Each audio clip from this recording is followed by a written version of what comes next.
United States government is engaged in an extended project to perfect vehicles for use in lunar exploration. Designs for a Lunar Scientific Survey Module, or LSSM, are fairly well advanced by NASA-contracted corporations, and work continues on refining their configurations. At the same time, the Geological Survey is conducting tests to define the exploration format, outlining the tools and techniques that will be used on the lunar surface. A vehicle was needed to simulate the LSSM during these field tests.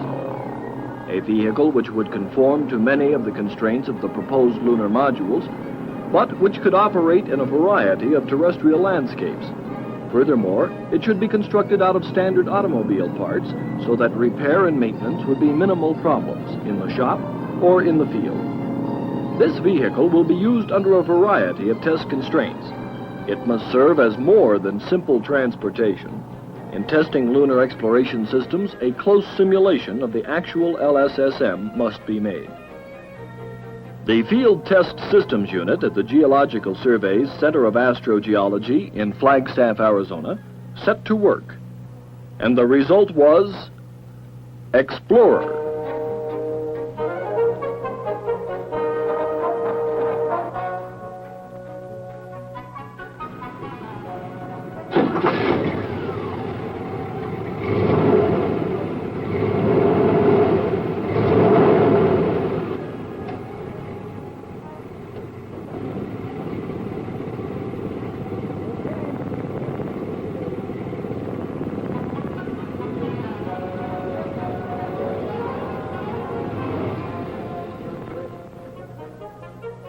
In November 1966, R.A. Mills began the design of the vehicle based on the requirements of the Surface Planetary Exploration Branch.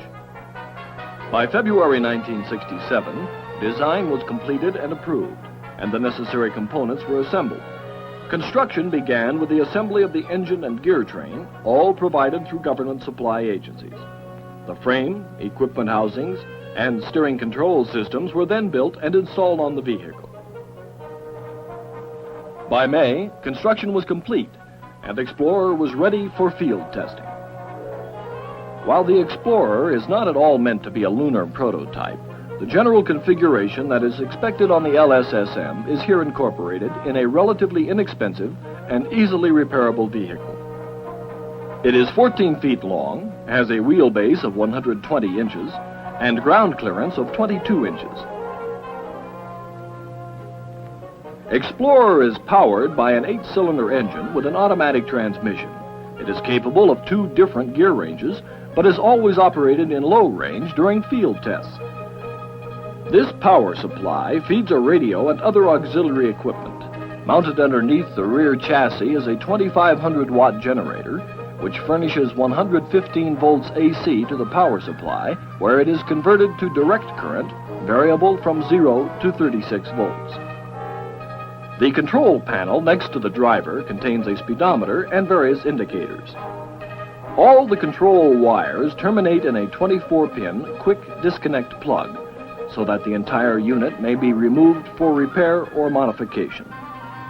The test subject, simulating an astronaut, sits at one end of the vehicle. Once he is seated, the step is raised by electric motors and becomes a footrest. The footrest and control configuration were designed to allow for the constraints of a suited test subject.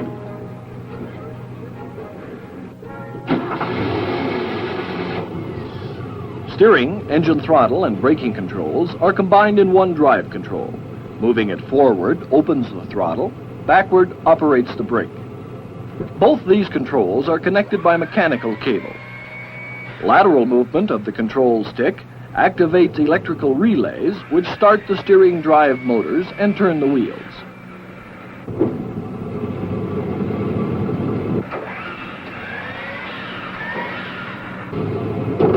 The transmission control is to the driver's left and is easily operated from the sitting position. It has 3 speeds forward and 1 reverse. Explorer has several advantages over vehicles previously used in lunar exploration testing. It is constructed from standard automobile parts, which allows easy repair of moving parts. It also surpasses previous vehicles in mobility in a variety of terrains.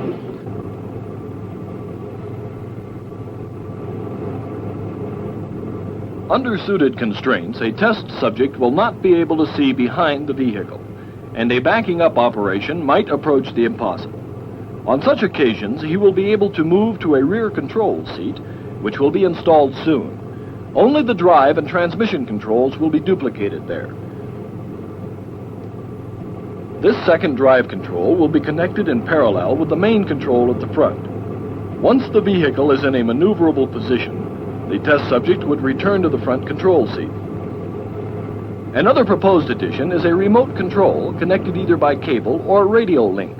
Such a control could be used when the operator considers riding the vehicle in steep terrain would not be safe. An alternate method of steering is available by inserting a steering wheel into a socket in front of the driver.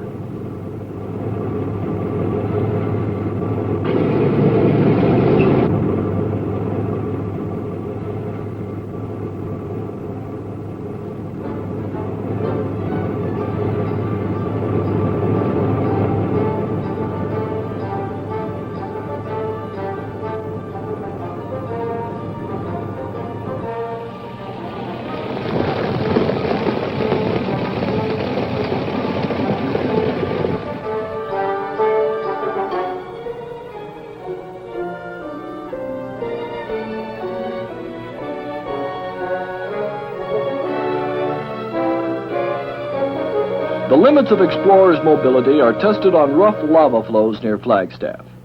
The surface here is uneven and irregular, composed of sharp, jagged lava blocks. Current analysis of lunar photographs suggests that portions of the moon's surface may have these same characteristics. Explorer has proved itself as a valuable lunar exploration testing vehicle. It is relatively inexpensive, it is easy to repair, and its operation is easily learned. After a 5-minute checkout, a driver can take the controls himself. In 1/2 hour, he can perform most maneuvers, and at the end of 1 hour, he is fully competent at controlling the vehicle.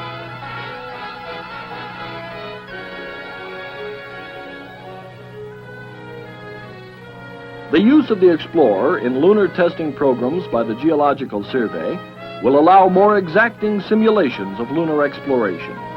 And these tests will lead to the definition of an exploration format designed to return the maximum useful information in the shortest possible time.